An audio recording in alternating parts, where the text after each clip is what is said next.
Hello, and thank you for clicking on the video to watch. It's part 2 of the Disney Bloodline. And we're going to continue from where we left off in the first video. And this one might be a little bit longer. I can do this, right? So I'm going to start off, like I said, with this information to make their double agents look good.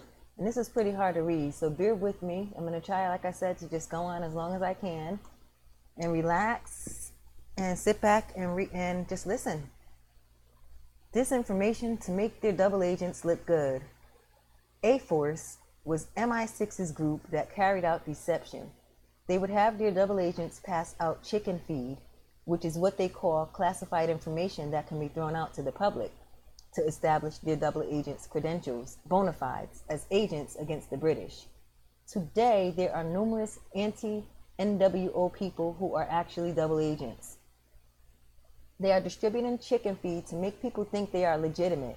By the way, it is interesting to note, for those who realize how important carousels are to programming, that MI6, HO in Vauxhall Cross, England, with the training center at Fort Monckton near Gosport, South England, is nicknamed Carousel by its daughter organization Mossad, officially aka Central Intelligence Collection Agency. An example of a double agent who is popular among Christians is an Illuminati witch named Gretchen Pasantino, who tours around to Christian conferences belittling the idea of mind control. Dr. Loretta Fox reports in the spiritual and clinical dimensions of MPD that 74% of women abused by SRA come from Christian homes. The Christian churches are heavily infiltrated. Sleeper agents. In the Volume 2 book, a number of references were made to sleeper agents.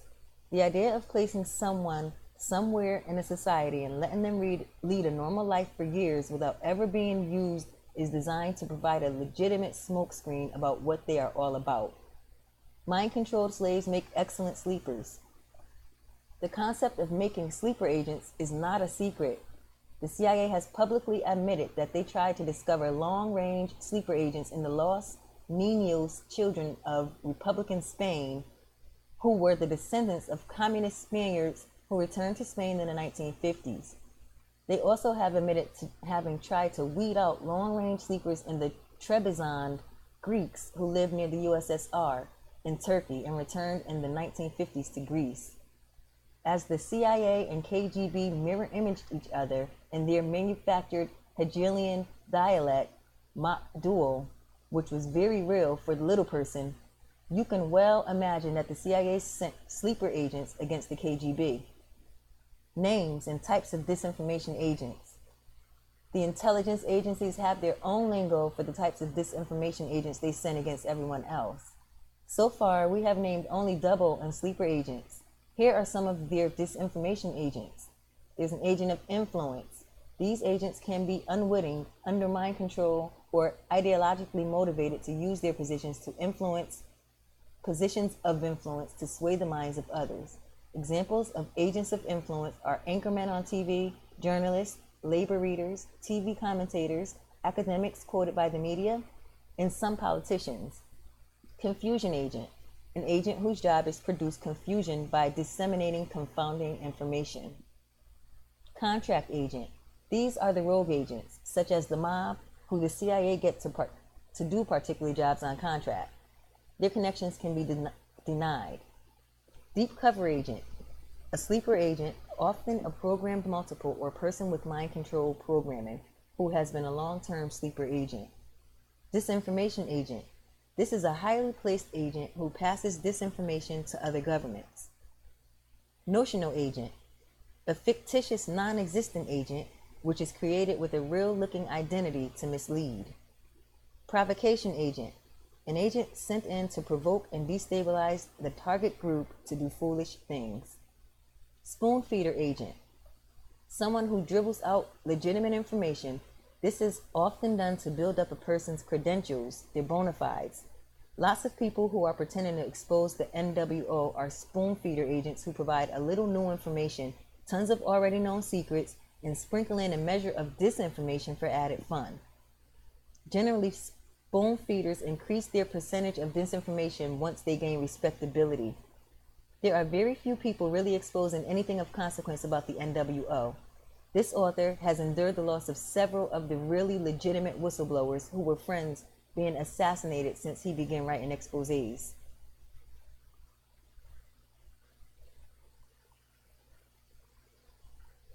What this means is that agents for groups do mind control. I'll start over. What this means is that agents for groups that do mind control may have been sleepers for many years and look very legitimately innocent. They may give good, correct information to our side.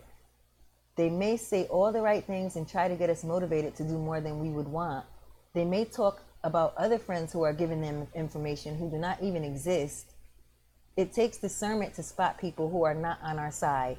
Unfortunately, such discernment seems to be fundamentally lacking within the public at large. For instance, I have seen people choose obvious NWA agents over this author as a source of information, which is in reality disinformation. Most people have bought so much disinformation during their lifetime, perhaps it's unrealistic to expect them to purge out all the junk they've accepted. Just as the people in the world need to toss out their worldly thinking, people in the church need to toss out all the indoctrination they've gotten from the numerous kinds of harlot churches. At the moment, the system is set up so that the perpetrators of the mind control are in control of the credentialing process so that they can provide their stooges and agents with the best credentials. As the reader can see, the roots of power behind the mind control go deep. Tricking suspects. One trick, or variations of it, that has been used with suspects is to arrest them. Place a suspect in a situation where the police are in two groups. One group looks like police. The other group looks like the group the suspect has come from.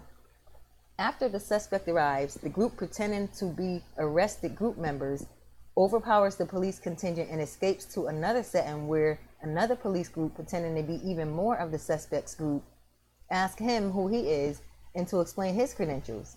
Letting his guard down, the original suspect explains what he is all about, thereby giving them the information they needed in the first place.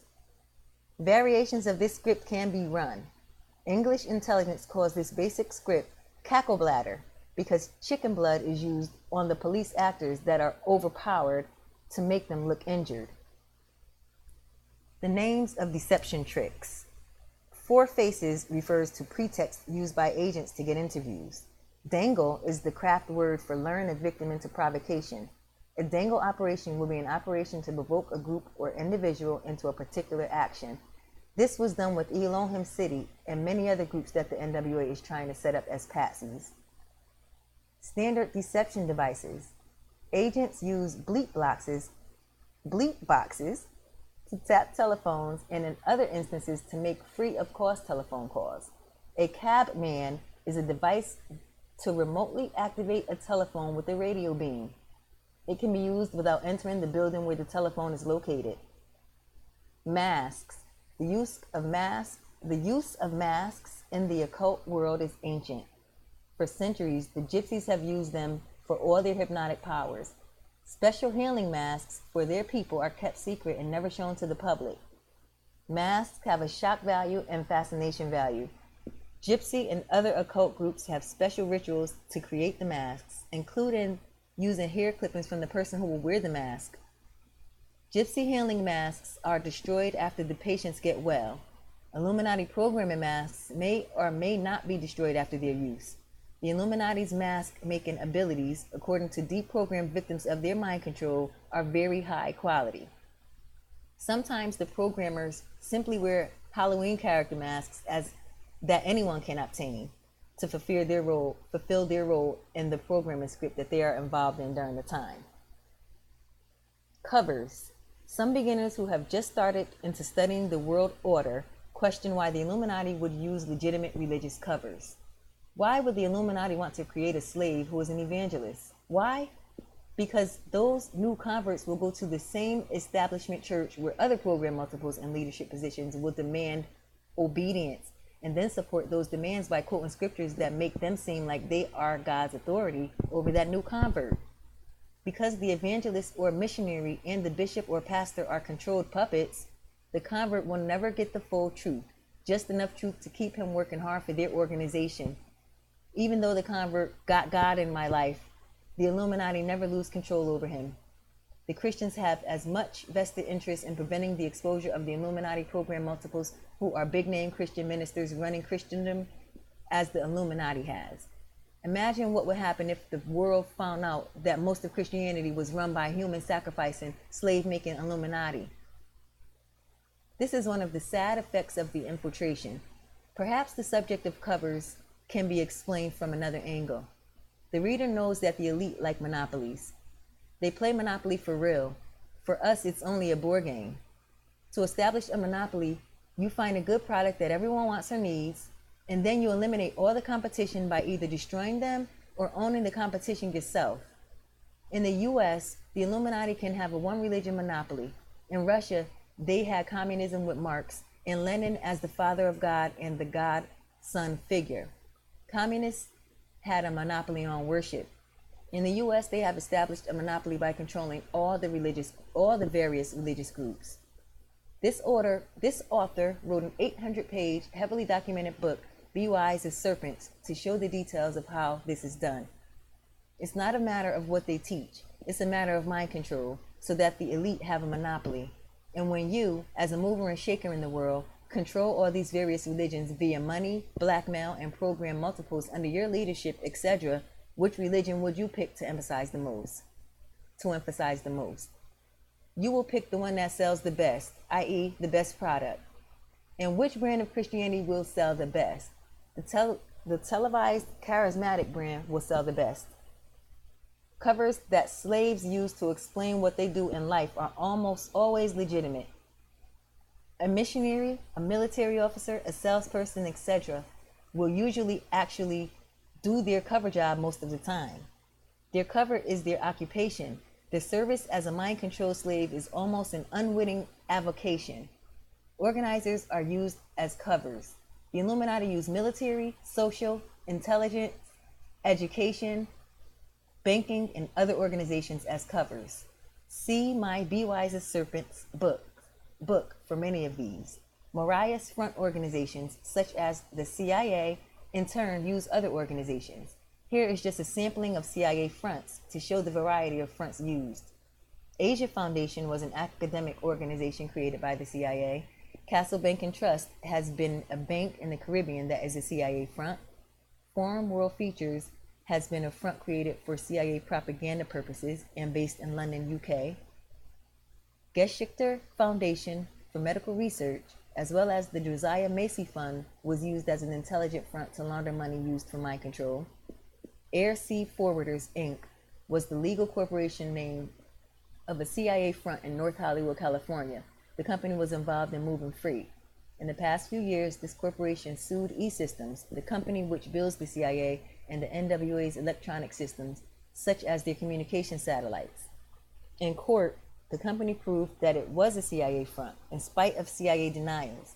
As this chapter provides information about some of the Illuminati intelligence connections to Hollywood, bear in mind that this CIA front was proven in court to be a CIA front in Hollywood, a feat that rarely occurs.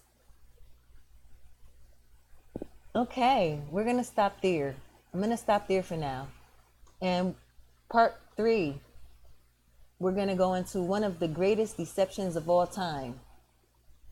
Dun-dun-dun-dun. Disney.